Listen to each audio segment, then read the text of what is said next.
탄소 나노튜브가 이렇게 그물망 형태로 되어 있는데 거기다 뼈대를 주는 거예요. 금색 뼈대를. 그래서 탄소 나노튜브, 탄소 자체에다가 나노튜브를 만들 때 금속 분말을 넣어준다든지 이런 것도 가능한데요.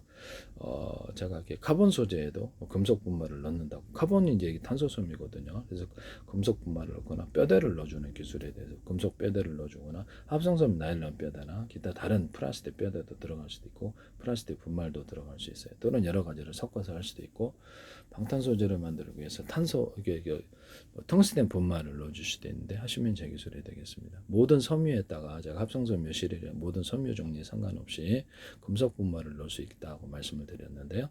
흑연하고 금속 분말을 섞어가지고 전도체로 만들 수도 있거나 흑연 단독으로 합성섬유 실 같은 데 넣어서 보온성을 만들어낼 수 있다고 말씀을 드렸는데요.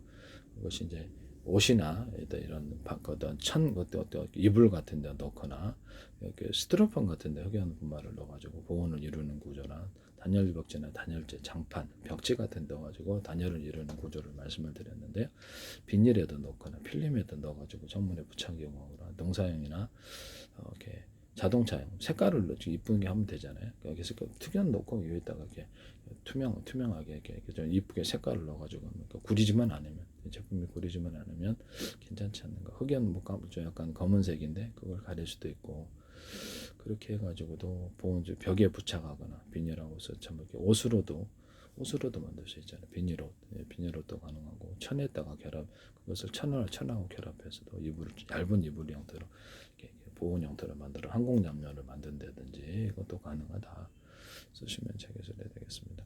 탄소 나노튜브의 구조 안에 금속 뼈대를 넣어주거나 가루를 넣어주는 것은 제기술이다.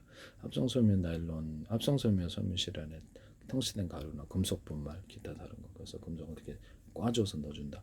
강화 플라스틱이나 고무 같은 데도 텅스텐이나 금속 분말에 들어가는 뼈대가 들어가는 기술을 쓰시면 제기술이 되겠다.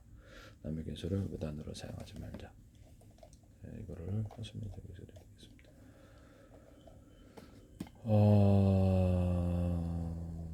나노튜브라는 것을 잠깐 볼게요. 나노튜브는 그래핀 시트가 말리 원통, 아까 좀 이렇게 좀 보여드렸고 원통명을 이룬 것인데 탄소 원자가 육각형 벌집 모양으로 결합된 형태인데요. 단일벽과 다중벽으로 나뉜다. 벽의 개수와 말린 각도에 따라 전기적 특성, 금속성 반도체가 달라지게 됩니다. 탄소 원자 6개가 육각형 고리를 이루고 이 고리가 흑연 시스테처럼 연결된다. 이렇게 해서 육각형 벌집 구조 흑연 시트가 얇은 관의 형태로 말려 있다. 이렇게 나노 크기 지름이 수나노미터에 불과 1억분의 1m에 불과 나노튜브라고 불린다. 탄소 원자 6개가 육각형 고리를 이루고 흑연 시트처럼 연결된다. 원통형이 있는데 이렇게 얇은 튜브 형태로 말려 있다.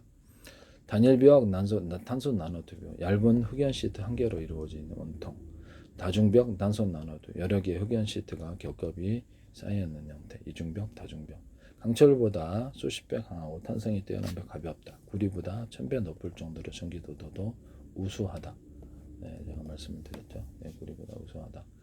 흑연 단독으로도 이렇게 합성섬유 실안에 전도체로 만들거나 구리 같은 데라든지 뭐 다른 알루미늄 전기가 통하는 니켈도 그래서 섞어가지고도 전기 전도를 만들거나 태양전지에다 이걸 넣어주거나 태양전지 같은 데 박으로 발라주거나 배터리 같은 데 넣을 수 있다고 말씀을 드렸는데 전기를 흑연 고조로도 대중소 넣거나 연구자석 자철석도 넣어주거나 구리나 이렇게 알루미늄 기타 다른 인비소를 첨가해서 만드는 다른 금속에도 이 기술을 해가지고 넣어줘가지고 전기를 걸어줘요.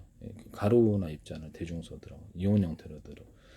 리튬도 들어갈 수 있어요. 리튬 같은 거 리튬도 분말을 대중소 그래서 이온 형태로도 들어갈 수 있고 전기를 걸어줘요. 판에 금속 박으로 해도 됩니다.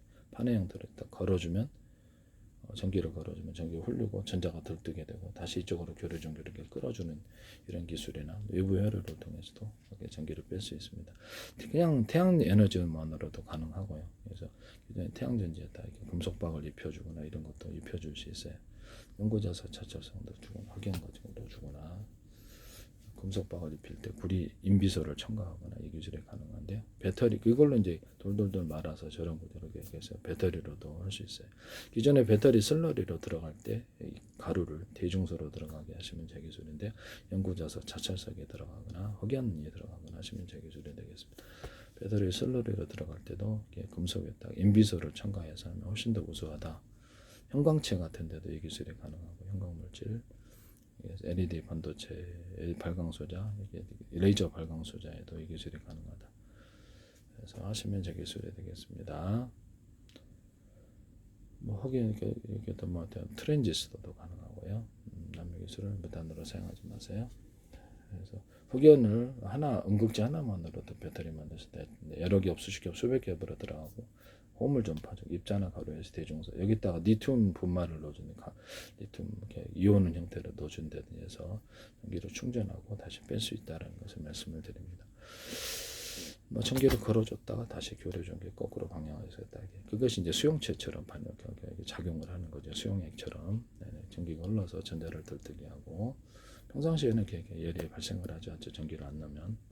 그래서 아니면 거기다 구리나 알루미늄 전기가 돈도던 놈들에게 인비소를 첨가하거나 단독으로 하거나 그래서 어떤 이렇게 해서 넣거나 그때 이제 연구자석과 자철석을 코팅 구조로 해서 넣어주거나 분말을 그것도 가능하다. 그래서 이런 기술을 쓰시면 제 기술을 거기서 전기 충전하고 금속이 서로 다른 금속이 들어가거나 비금속 원소가 첨가돼 전기를 충전하고 다시 방향을 바꿔서 전기를 뺀다는 거죠. 이 방식과 이렇게 뭐죠 이렇게 하시면 제 기술이 되겠다. 이런 것을 반도체에도 들어간다. 반도체, PM 반도체 쓰시면 제 기술이 되겠습니다. 그래서 외부 혈류를 통해 전기를 빼거나 이렇게 해서 이렇게 배터리를 만든다. 쓰시면 제 기술. 남의 기술을 무단으로 사용하지 마세요.